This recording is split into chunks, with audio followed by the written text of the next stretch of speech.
What's going on, everybody? Stained Glass Assassin. Well, it's been a little over 2 months since the Writers Guild strike occurred, and I gotta ask, are you missing Hollywood yet? Do you lie awake at night hoping for another season of Amazon's Lord of the Rings, or another Mandalorian, or hey, how about another Indiana Jones? I know I'm not. In fact, it really didn't even occur to me that the strike had been going on for 2 months already until I was talking to a buddy and he mentioned it. So I came home and looked, and sure enough, it's been like 70 days or something. So, yeah, I'm not missing Hollywood at all. And I'll be perfectly honest, if the strike were to last a year, 2 years, I really don't think I would notice. I mean, don't get me wrong, I enjoy new content as much as the next guy, but the problem is Hollywood has put out very little in the past few years that I've actually been interested in, that I fail to see how a long-term strike would turn my, I don't know, my entertainment life upside down.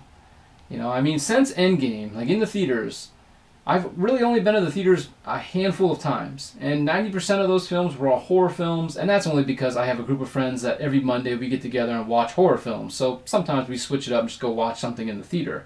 But other than a few films, nothing has really garnered my interest to go see it in the theaters. And the same thing goes for TV. There really hasn't been much in the way of, television, be it on network or streaming service that have I've been excited for.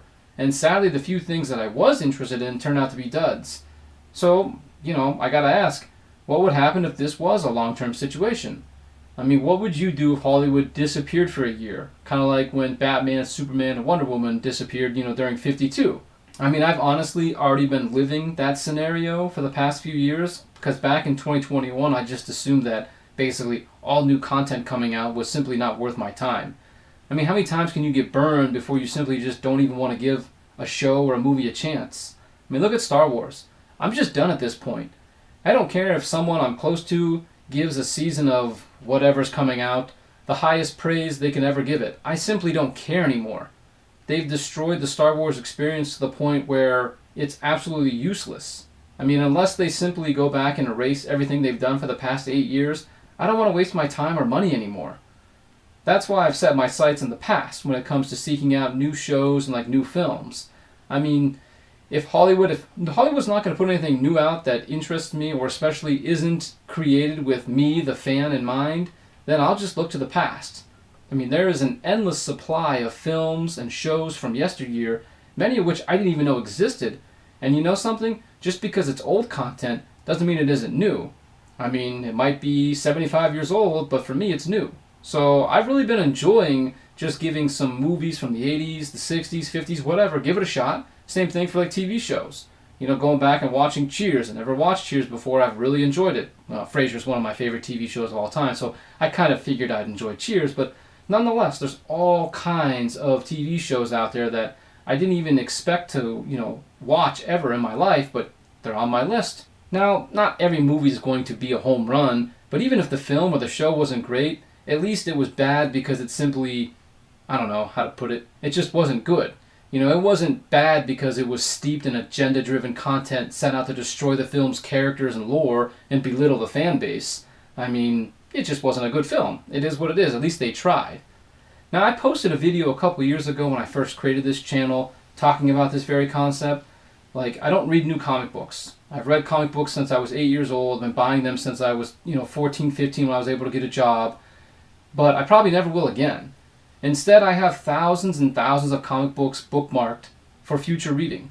I essentially just read old comic books. I've especially enjoyed going through the public domain recently because they got so many of those awesome old school horror magazines. They've been so exciting. It's been fun to read. And in my eyes, Marvel and DC Comics, they died in 2021, so I could really care less about what's happening right now.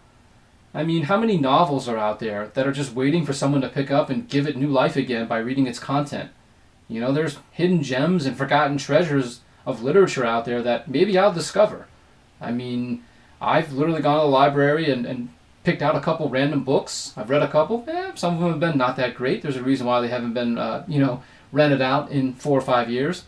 And there's been a couple that have actually been really good. So if I didn't have this extra time, because I'm not wasting my time on Hollywood, or New Hollywood, I should say, I would have never found these books. Video games, they're in the same boat too. I have a buddy who's really big into gaming, all new games. I haven't gamed in a long time. Mainly I just retro game. So I just love firing up the Commodore 64, Amiga, Neo Geo, just some classic console, just playing random games. I find that far more entertaining. In fact, I'm thinking about actually capturing some of the footage and just making videos of it. But yeah, I really don't think the strike is affecting people the way that they think it is. I mean, don't get me wrong. Again, no new content is kind of crappy, but for me personally, I could care less. Now, I mean, I should mention, don't get me wrong, I do feel for those who are affected by this strike that we'll never hear about. The people who work on the set, those who have various jobs around the studio, or like people in the advertising, marketing, editing, hell, even people like caterers and various local industry will obviously feel the loss of, no production of movies and shows. So there's definitely a downside to the strike, but I'm just focusing on, what we think of when we think about Hollywood. Now, as for the writers themselves, I was thinking about how much they were talking about they want pay raises and they want, different compensation. And I was thinking about an article, where did I put it? Aha, there it is. Talking about the average pay. And it says here that the current guild minimum for a TV writer-producer is $7,412 a week. On a network show, they work roughly 35 to 40 weeks, which gets them anywhere between $259,000 and $296,000. Not a bad job there. I understand things are different out in California compared to the East Coast and whatnot, but nonetheless, not a bad chunk of change for 35 to 40 weeks. And of course, streaming services are different. They work roughly only 20 to 24 weeks, so their salary is clearly less. Of course, the worker in me would say, well, that gives you roughly 24 weeks to go ahead and find a part-time job or do a side hustle or whatnot, but that's not what this video is about. What I was really looking at was, it was talking about inflation and all these other aspects, and right here it says, to keep up with that in the upcoming contract, the WGA would need to negotiate a first-year increase of 10%. I would love to be a fly on the wall at the negotiating table there when the studio's like, okay, why do you deserve a 10% raise? Well, we have cost this company tens of millions of dollars with our lackluster, agenda-driven content, so that's got to speak for something.